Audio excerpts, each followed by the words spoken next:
Bonjour Viktor Yushchenko. Добрый день. Bonjour. Vous avez donc été président ukrainien, héros de la révolution orange. Il y a 10 ans, vous avez, dites-vous, été empoisonné, ce qui vous a en partie défiguré. Et je vous remercie d'être avec nous sur Europe 1 ce matin, parce qu'on ne vous a pas entendu depuis le début des événements en Ukraine. Viktor Yushchenko, que veut vraiment Vladimir Poutine? Il veut la Crimée ou il veut toute l'Ukraine aujourd'hui? Ce qu'il veut avant tout, c'est faire renaître une sorte de nouvel empire, de nouvelle URSS, mais qui portera le nom de la Russie. Il a récemment déclaré que pour lui, sa plus grande tragédie, c'était la chute de l'Union soviétique. En fait, la Russie, c'est l'URSS d'aujourd'hui, mais avec un autre nom. Vous savez, Poutine a une idée en tête, c'est de faire renaître l'Union soviétique. C'est un plan obsessionnel. Mais est-ce qu'aujourd'hui, il faut laisser la Crimée à la Russie? Visiblement, c'est ce que demande la majorité de la population russophone là-bas. Est-ce qu'il faut laisser la Crimée à la Russie? La Crimée fait partie intégrante de l'Ukraine, c'est l'Ukraine. Il faut que l'Europe regarde attentivement la carte de l'Ukraine. C'est une entité, un pays qui ne fait qu'un, et on ne peut pas se poser la question de savoir à qui est la Crimée. La Crimée ne peut être qu'ukrainienne. Trouvez-vous, Viktor Yushchenko, que la France et les Occidentaux jouent la bonne partition en Ukraine, qu'ils s'y prennent correctement? Depuis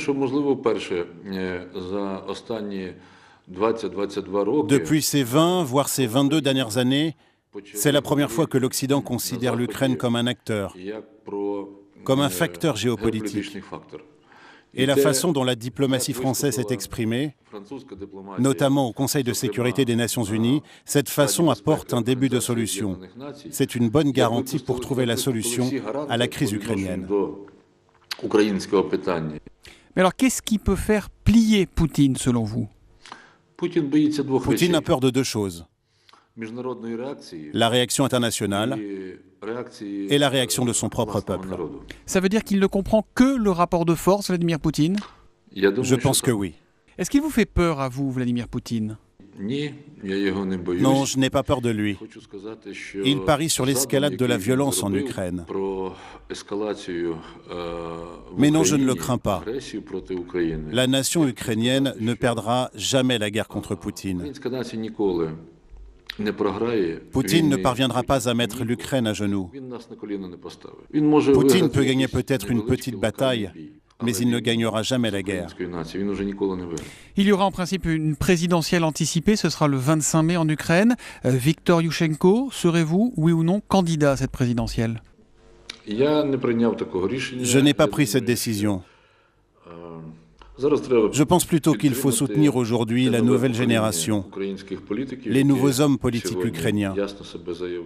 C'est ainsi que je vois mon travail. Donc vous n'êtes pas candidat? Non. Et est-ce que vous pourriez soutenir Yulia Tymoshenko qui a refusé le poste de Premier ministre provisoire? Alors je sais que vous n'entendez pas très bien avec elle, mais est-ce que dans les circonstances que connaissent votre pays, vous pourriez la soutenir dans la présidentielle ukrainienne? Yanukovych et Tymoshenko sont les deux grands problèmes de l'Ukraine. Et vous pensez que Yulia Tymoshenko, comme le disent certains, c'est la candidate de Moscou, la candidate de Vladimir Poutine, le cheval de Troie de la Russie en Ukraine? Poutine soutiendra toujours des projets politiques déstabilisants pour l'Ukraine.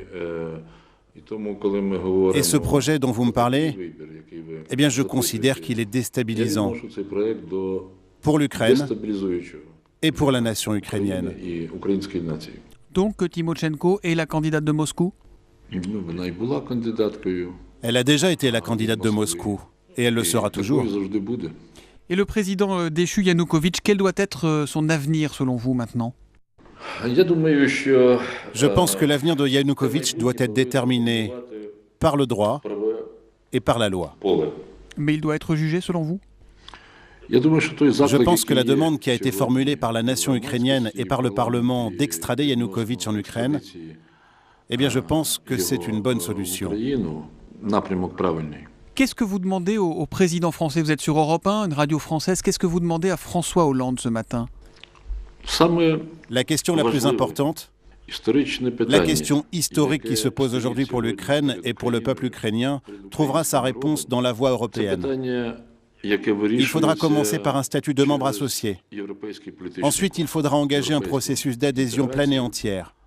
Que l'Ukraine devienne à terme un membre de l'Union européenne. La réponse politique à la situation d'aujourd'hui, c'est l'intégration de l'Ukraine à l'Europe.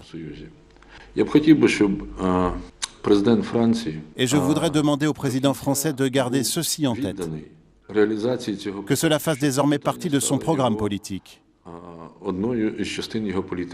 Parce que je pense que telle est la solution, et pour l'Europe, et pour l'Ukraine. Viktor Yushchenko, qui peut sauver l'Ukraine aujourd'hui? Est-ce que ça peut être par exemple un des leaders de l'opposition, Vitali Klitschko, l'ancien boxeur? Si Vitali Klitschko prépare aujourd'hui une campagne et qu'il met en place une politique qui consoliderait la nation ukrainienne, eh bien, je pense qu'il a de très bonnes chances pour cette élection présidentielle. Vous le soutiendriez dans ces cas-là? Ce serait votre candidat? Oui. Dans ce cas, je serais prêt à le soutenir. Viktor Yushchenko, dernière question. Je disais au début de cette interview que vous aviez été défiguré il y a près de 10 ans maintenant, et certains avaient parlé d'un empoisonnement. Est-ce que vous, en votre fort intérieur, vous pensez que vous avez été empoisonné par les Russes, par Vladimir Poutine? Pour tout vous dire, cette idée ne m'est pas étrangère. Mais une enquête est en cours et les investigations ne sont toujours pas terminées. J'ai une idée précise de qui a voulu faire cela et par l'intermédiaire de qui. Vous savez, il n'y a pas beaucoup d'options possibles. Ce que je sais, c'est que les personnes qui étaient présentes au dîner où j'ai été empoisonné se trouvent aujourd'hui en Russie. Ils sont placés sous le couvert, sous la protection des dirigeants russes. Ils ne sont pas inquiétés par l'enquête. Les traces sont pourtant évidentes. Les preuves se trouvent dans un endroit bien précis, mais je veux que ce soit le tribunal et la justice qui le disent haut et fort. Seuls eux peuvent mettre un point final à cette histoire. Eh ben on a compris en tout cas où votre regard se portait. Merci Viktor Yushchenko d'avoir été depuis Kiev l'invité de l'interview Vérité d'Europe 1. Merci également à Sébastien Krebs qui a rendu ce duplex possible. Merci Viktor Yushchenko. Bonne journée. Merci beaucoup.